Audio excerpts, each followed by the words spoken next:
현미예수님, 오늘은 연중제 19주간 목요일 복음 묵상 함께 하도록 하시겠습니다. 성부와 성자와 성령의 이름으로 아멘. 네, 오늘 복음은 어제 복음에 이어지는 내용으로서 이제 한 사람이 잘못을 하면 어떤 사람이 가서 용서를 해주는데 안 받아들이면 두세 명을 데리고 가서 해주는데도 안 들어지면 이제 교회에 알려라. 근데 교회 말까지 듣지 않으면, 그러니까 용서를 안 받으려고 하면 혹은 용서를 청하지 않으면 그냥 이방인이나 외인으로 여겨라 라고 이렇게 말씀을 하시죠. 그러니까 교회에서 죄의 용서를 받지 않으면 뭐 희망이 없다고 봐야 되는 그런 상황에서 이제 교회의 대표인 베드로가 이렇게 물어보는 거예요.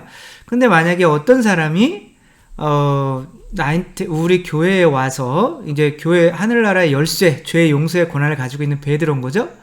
하루에 7번 용서해달라고 그러면 7번 다 용서해줘야 됩니까? 아니면은 용서해 주다가 좀 혼내야 됩니까? 이렇게 물어볼 때 예수님께서 7번에 70번이라도 용서해줘라. 이렇게 말씀을 하시죠. 그냥 그건 뭐 숫자가 아니라, 이제 70이라는 숫자는 이제 교회를 상징하기도 하죠. 7은 창조된 사람들이고, 10은 계명을 지키는 사람들인 거죠. 아무튼, 그냥 뭐 숫자와 상관없이 무한대로 이렇게 용서를 청하면 용서해줘야 된다. 라고 하는 거는, 베드로야, 네가 교회 수장이 될 건데, 너한테 분명히 몇 번이고, 그 영화 침묵, 사일런스에 보면 엔도 슈샤쿠의 침묵 있잖아요. 거기에 보면 계속 배신했다가 돌아와서 용서해주세요. 신부님 배신했다가 용서해주세요.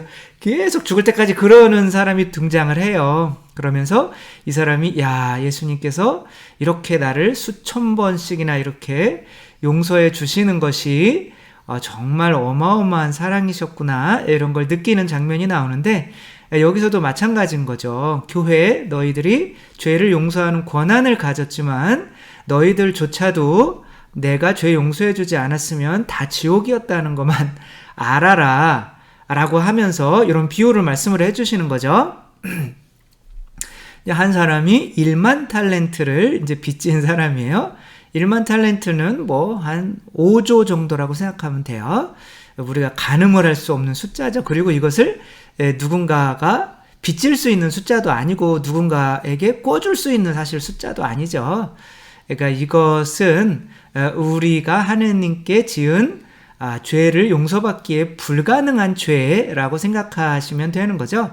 그 죄를 하느님께서는 이거 받아야 되는데 안 되겠다, 이거를 내 아들한테 받아야겠다 그러면서 아들을 이 사람의 죄값으로 1만 달란트의 값으로 죽이시는 거죠. 그래서 1만 달란트는 우리의 죄를 용서해 주시기 위해서 예수 그리스도께서 우리를 위해서 흘리신 피값이죠.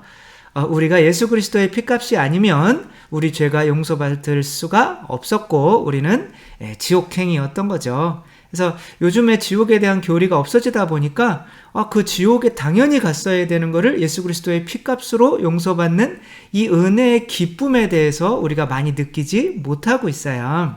우리가 교리를 명확히 믿고 알고 있어야 정말 예수님이 십자가 위에서 못 박히신 것이 그냥 역사적으로 그냥 그렇게 돼서 못 박히신 것이 아니라 우리 죄를 위해서 필연적으로 못 박히셨어야만 한다는 것을 이해하게 되고 그 은혜에 정말 너무 감사해서 이 세상에서 모든 안 좋은 일이 일어나더라도 그래도 나는 참고 견디면 천국에 가니까 라는 것으로 참아낼 수 있고 그런 힘든 가운데서도 하느님을 찬미할 수 있는 거죠. 근데 이 사람은 밖에 나갔는데 자기한테 100데나리온 빚진 사람이 있어요. 그러니까 지금 제 등 뒤로 보이는 것은 이 사람이 하느님께 빚 지은 거죠. 이거 빚은 죄인 거죠. 하느님은 죄를 1만 탈렌트, 근데 인간끼리 죄인들끼리 짓는 죄야 큰 게 아니죠. 100데나리온 그러면 뭐 한 500만 원이라고 생각하면 돼요. 100데나리온이 1000만 원이다 그러면 이제 뭐 저기는 1만 달란트는 한 6조 정도가 되죠. 뭐 맞나요? 아무튼 뭐 그렇게 돼요. 그러니까 뭐 내가 몇 조 원을 탕감받고 왔는데 몇 천만 원, 몇 백만 원 빚진 사람이 있으니까 멱살을 잡고 갚을 때까지 감옥에 쳐넣으니까 사람들이 이걸 보고 저런 몹쓸 놈, 그러니까 이제 감옥에 가두은 거죠. 그러니까 이 신하들이 이것을 보고 임금에게 알렸더니 임금이 걔 다시 오라고 그래. 그랬더니 야, 내가 너한테 자비로웠으면 너도 자비로워야 되는 것이 아니냐. 요거를 정의라고 하는 거죠. 의로움이라고 하는 거죠.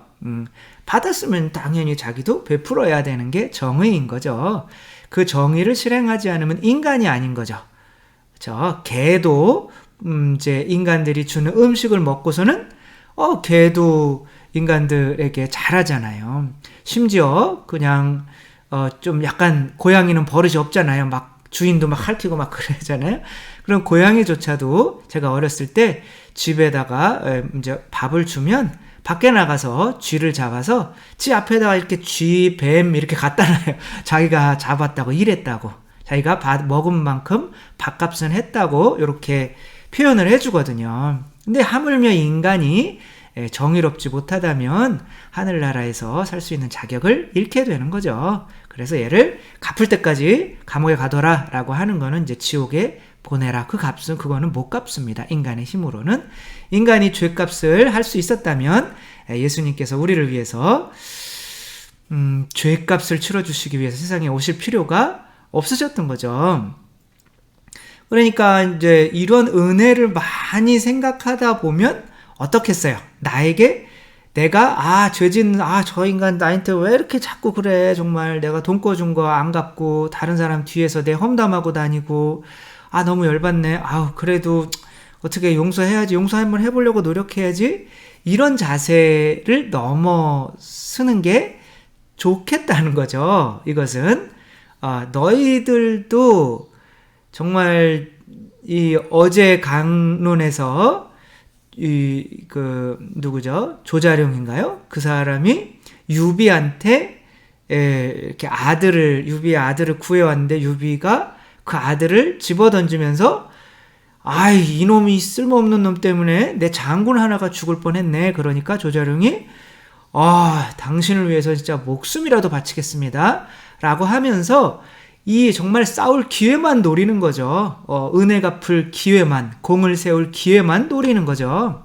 그런 사람이 되는 것이 은혜를 입은 사람의 자세인 거지. 물론 이제 그렇게 해서라도 죄를 용서하는 것은 그것도 큰 거죠. 그러나 우리들은 누군가가 나에게 제발 좀 잘못해라, 내가 하느님한테 좀 보답을 하기 위해서 내가 좀 이런 기회를 좀 가져야겠다, 좀 이런 자세로 좀 나올 수 있었으면, 물론 힘들지만 그런 자세로 나올 수 있었으면 좋겠다라는 생각을 하는 거죠. 감동적인 결혼식 축사를 읽은 사람이 있다고 해서 유튜브에 나왔다고 해서 신랑을 울게 한 친구의 반전 축사라고 하면서 유튜브 채널 3남 2인조 이렇게 구독, 이거 본 사람이 거의 300만 가까이 되더라고요. 근데 크게 감동적이진 않은데 그래도 축사에서 이 신랑을 정말 영광스럽게 하고 하는 이 1살 어린 동생인데 이제 동업자인 것 같아요. 근데 10년 전에는 어마어마하게 둘이 힘들었던 때가 있었던 거죠. 그러면서 그 이야기를 이렇게 하는데 그것을 약간 이제 제가 그 내용을 좀 첨가를 해서 이렇게 그 축사를 다시 한번 읽어드리도록 하겠습니다. 진이 형, 10년 전 우리는 결혼을 못하든지 아니면 축의금도 못 받고 몰래 결혼하든지 둘 중에 하나일 거라고 했었지. 그러니까 그때 상황이 우리 같이 이렇게 해서는 결혼 못하겠다, 이런 아주 어려운 상황이었던 거죠. 그때는 풀리는 일이 없었어. 그런데 결국 나도 3년 전에 결혼하게 되었고, 결혼을 먼저 한 것은 이제 형의 결혼의 선배야. 내가 1살 어리지만 형도 지금 축의금 많이 받고 결혼하네. 정말 우리 열심히 일하면서 이거 다 갚아나가자. 이렇게 우선 이야기하고, 형이야 당연히 잘 하겠지만 결혼 선배로서 하나만 이야기할게. 형수랑 싸우면 대체로 형이 잘못한 경우가 많으니까 일단 사과해. 혹시 형이 생각했을 때 형이 잘못이 없다고 생각이 들더라도 그래도 사과해. 그게 남자고 남편이고 가장이며 10년 전 우리 같이 결혼 못할 우리들과 결혼해준 아내들에게 해야 할 보답이야. 좋은 기회잖아. 뭐 이렇게 하고 그동안 한 번도 얘기 못했었는데 이 자리 빌어서 이제야 얘기한다. 10년 전에 나 오토바이 사고 나서 한 달 병원에 누워있을 때 병원비 없어서 퇴원 못하고 간호사들 눈치 보던 그때 형이 친구니까 도울 수 있으니까 돕는 거라고 아무렇지도 않게 내밀었던 그 봉투. 내가 오늘 다시 가져왔다. 그러면서 이렇게 봉투를 이렇게 보여줘요. 그때 나는 어리고 철도 없고 자존심만 세서 형한테 고맙단 말을 못하고 그렇다고 안 받겠다는 말도 못했었지. 나중에 10배, 100배 갚겠다라고 큰 소리만 쳤었는데 지금 딱 10배 넣었다. 100배는 앞으로 같이 벌자. 내가 책임지고 벌게 할게. 동업자니까. 진짜로 고마웠다. 그동안 한 번도 잊어버린 적이 없다. 이제야 원수를 갚게 돼서 속이 후련하네. 형은 참으로 멋있는 사람이다. 주위에 긍정적인 영향을 주는 사람이고 그런 형이 택한 형수라 형수도 같이 좋은 사람일 것 같아. 여태 그래왔듯이 세상 밝게 비추면서 행복하게 살아주었으면 좋겠다. 진심으로 결혼 축하해. 잘 살아. 2020년 5월 30일 형 덕분에 이 자리에 서게 된 땡땡으로부터. 네, 이렇게 정말 형도 훌륭하지만 그 은혜를 잊지 않고 10년 뒤에 이거 언제 이 은혜를 갚지? 라고 하면서 그 봉투를 잘 가지고 있었다가 거기에다가 10배로 넣어서 이렇게 주는 거죠. 정말 누구에게 내가 지금도 뭐 그렇게 편한 상황은 아닐 텐데도 그렇게 원수 갚을 날만 기다려온 거죠. 그때 병원비 못 내서 쩔쩔맬 때 주었던 그 돈에 대해서 나는 어떻게 하면 이 보답을 할 수 있을까? 라고 기회만 이렇게 보았던 이 동생. 정말 우리는 하느님한테 어마어마한 빚을 탕감받은 거죠. 그건 한 달 동안 입원했던 병원이 아니라 이 영원히 나올 수 없는 불붙는 지옥이에요. 아빌라의 데레사가 사궁방 땐가 예수님을 만나서 지옥에 갑니다. 그러면서 지옥에서 아주 고통스러운 깜깜하고 벌레들이 막 자기를 막 파먹는 그런 지옥에 가가지고 여기가 어딥니까? 막 너무 힘들어요. 그러니까 내가 아니면 네가 지금 나한테 은혜를 많이 받아서 굉장히 높은 단계에 올라와 있는 줄 알지만 내가 아니었으면 너도 바로 왔어야 되는 곳이 이곳이야 라고 이렇게 지옥을 보여주는 거예요.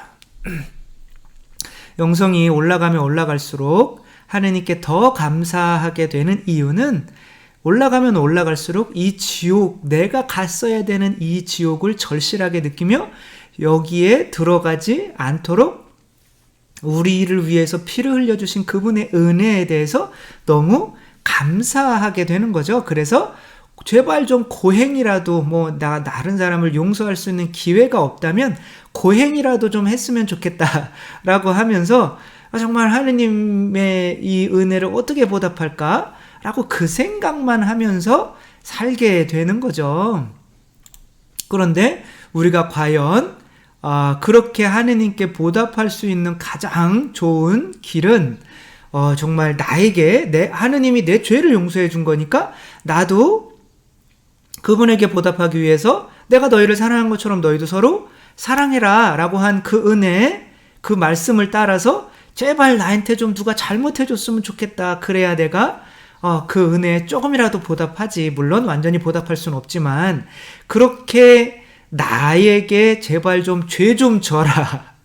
물론 그러면 안 되겠지만 정말 이런 것을 통해서라도 조금이라도 내가 하느님 마음 알고 조금이라도 내가 끝까지 용서해서 하느님 은혜에 조금이라도 보답하고 하느님 앞에 갔으면 좋겠다. 이런 마음으로 살아야지. 멱살 잡다가 맞죠 나도 죄 용서받은 사람이지. 그리고 용서해주면 그래도 괜찮은데 그것도 참 큰 일이죠. 그것보다는 우리가 나아가야 될 것은 제발 좀 나한테 죄 한번 줘봐라. 내가 진짜 용서를 할 수 있는 기회가 있었으면 좋겠다 라는 원수 갚을 기회로 그렇게 그런 좀 자세로, 물론 제가 이런 얘기 하면서 제 얼굴 가려다 빡 때리면서 야 내가 기회 줬지, 내가 그럴까봐 지금 이거 하면서 겁이 나긴 하거든요. 그러지 마세요. 그런데 아무튼 그런 적극적인, 어떻게 보면 은혜 갚을 마음으로 사는 게 은혜를 받은 사람의 모습이 아닐까. 엠빅뉴스라고 하는 또 이것도 유튜브 채널인데, 여기에서 이 한 분이 막 자기가 태어나서 이렇게 어른이 되어서 펑펑 운 적은 처음이래요. 무슨 대단한 이유나 아니에요.